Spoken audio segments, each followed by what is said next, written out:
Hey everybody, and welcome to DGS Productions. I'm your host, D.G.S.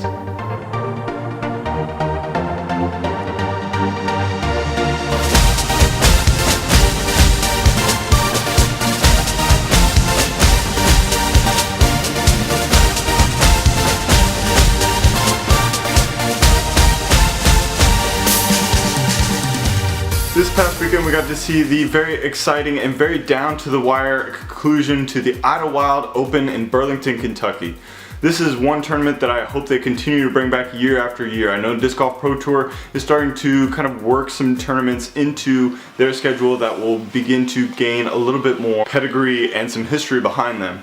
And I think the community around Northern Kentucky and Southern Ohio really came out and showed how much they cared about the sport, as well as the courses were on display. On the MPO side, we saw James Conrad coming out on top, averaging a 10:37 rated round, followed by Paul McBeth in second place, posting a very aggressive third round. And then coming up in third after a tough round two is Chris Dickerson. And rounding out the top four, we see Paul Ulevard posting a very impressive last round 60. On the FPO side, we saw Paige Pierce come out on top after a dominating round two and round three. She was really hot on the putter, followed by Sarah Holcomb in second place, who had a little bit of a dip in round two but continued to bring her A game in round three. And in third place, we had Lisa Fakis playing very consistent throughout the entirety of the weekend. And then in rounding up the top four, we had Jessica Weiss, who had a less than stellar round two, which left her dropping from that top spot with a lot of room to come back. This upcoming weekend though, we have a major on our hands in Pittsburgh, Pennsylvania, and that is the Pittsburgh Flying Disc Open. This is the 29th Pittsburgh Flying Disc Open, so there is a little bit of history and pedigree that goes along with this tournament, including some world championships. In 2011, we saw it actually as a national tour event, which saw Josh Anton come out on top. And in 2012, we saw it as an A tier with Ricky Wysocki topping Paul McBeth by 2 strokes. And in 2013, also an A tier, Ricky Wysocki with really no competition to speak of, no Paul McBeth. Nobody else really in attention there. And then in 2014 it was a B tier that was overshadowed by USDGC, so it didn't really bring a lot of big names to this tournament. And then 2015 would be the next and most previous one that had a lot of laud and a lot of attention to it, and that was because that was the site of the 2015 Worlds where Paul McBeth got his 4th World Championship. Last year, this tournament was an A tier, however, was overshadowed by the more attended Majestic, which took place on the same weekend. A quick note on the baskets for this tournament. In previous years, and especially in 2015, these baskets were Discraft Chain Star baskets. And the reason that may ring a bell is because the Discraft Chain Star baskets were the recently seen and most used in the Ledgestone Open. These were the baskets that caused Ricky Wysocki and a lot of players a lot of gripe and a lot of tension and a lot of uncertainty in their putts, so look for that to kind of play into and see if these players have adjusted or have overcome that change in the basket. Paul McBeth holds the course record on this course at a 13 down. This is a very long, very wooded, very treacherous course, almost kind of like Idlewild. It's a little bit shorter in distances. I believe this one tops out at just under 9,000, whereas Idlewild was just under 10,000. So there's a little bit of discrepancy there in distance, but it is just as wooded. There's probably, I would say, even less of an opening than Idlewild, but the fairways are a little bit wider and the rough is not as treacherous. So yes, there are going to be trees literally everywhere, but there's a little bit more lines. The fairways are a little bit wider, so we're not going to see anything like 17 of Idlewild, but we are going to see some more carved paths, encompassed and really surrounded by trees. Really, I think this tournament is going to come down to 2 things, and that's going to be scramble and putting. The scramble game really has to be on because there are going to be trees and there are going to be tree hits. So the key to that is really staying in the game and really having the shots to get out. Whether that means forehand ups, whether that means overhands, whether that means skip shots, whether that means putter shots, really having those as a utility when you're in the woods and on the rough and on the sides on this course is really important, especially on a lot of these shorter par 4s. There are a lot of par 4s on here that are around the 400 or 500 range, so things that we can see and have seen eagles on. Paul McBeth had quite a few eagles throughout his World Championship run in 2015. I expect to see that continue here in this tournament as well. So let's get to some picks. On the MPO side, I've got coming in at 4th after a huge win at the Ledgestone Open is going to be Josh Anton.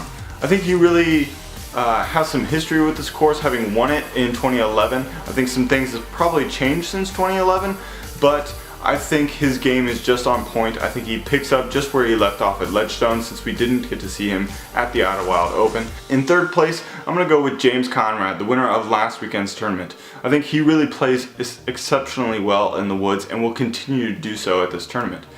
And in 2nd place, and only because these are going to be Discraft Chain Star baskets, I am putting Ricky Wysocki. Ricky has a very strong putt, which these Discraft Chain Stars do not accept and will spit out. And so the deadliness of his putting is really going to be hit and miss, for a lack of a better term, in this tournament.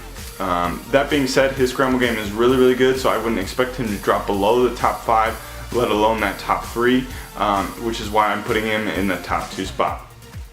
And then coming out on top, I'm going to have Paul McBeth. Paul McBeth shot a really stupendous last 2 rounds at the Idlewild Open, and I think he continues off of that. He's still feeling the fire. I don't feel him being fatigued at all, and so I think he really excels on that and really brings that aura that he had in 2015 when he got his last World Championship and his 4th World Championship to this course again. My wild card for this tournament is going to be Chris Dickerson. He shot a phenomenal couple rounds at Idlewild. He had a 2nd round that was, I believe, 1,000 rated, and something that was definitely not desirable for him, especially as he was definitely in the hunt for that top 2 spot. But he was able to recover and played exceptionally well in round 3. He is somebody who is continuing to grow on me. His power, his precise nature of his play shows not only in the open field, but in the wooded scenarios as well. The only place that really hurt him on round 2 was when he got super aggressive, and it just literally went from rough to rough to rough to rough, which got him some bigger numbers at Idlewild. This one having not as tough of roughs, I think we see him jump up there and really contend for that top 5. On the FPO side, I think we're going to see something very similar to what we saw on last weekend's Idlewild Open.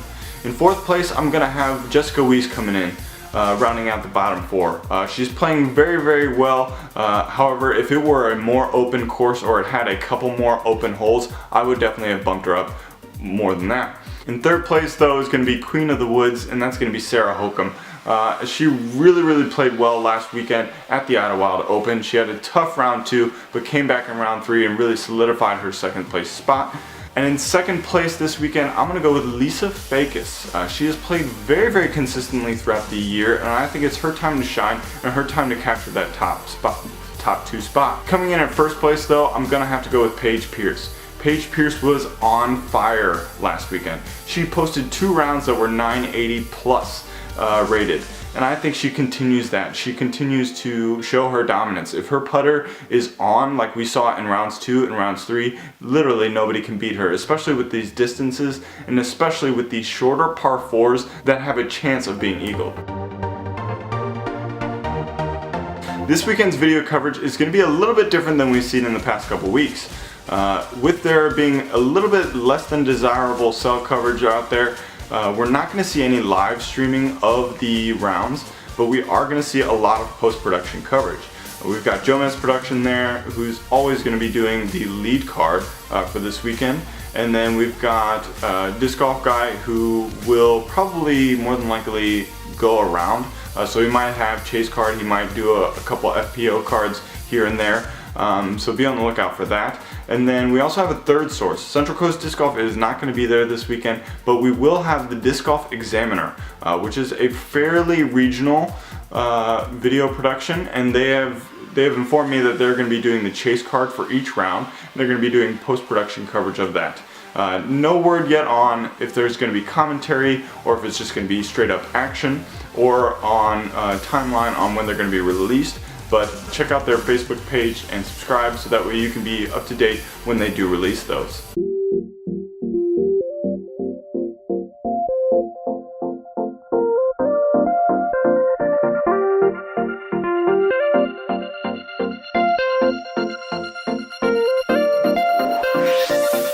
And that's our show.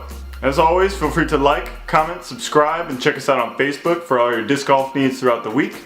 And until next round, I'm D.G.S.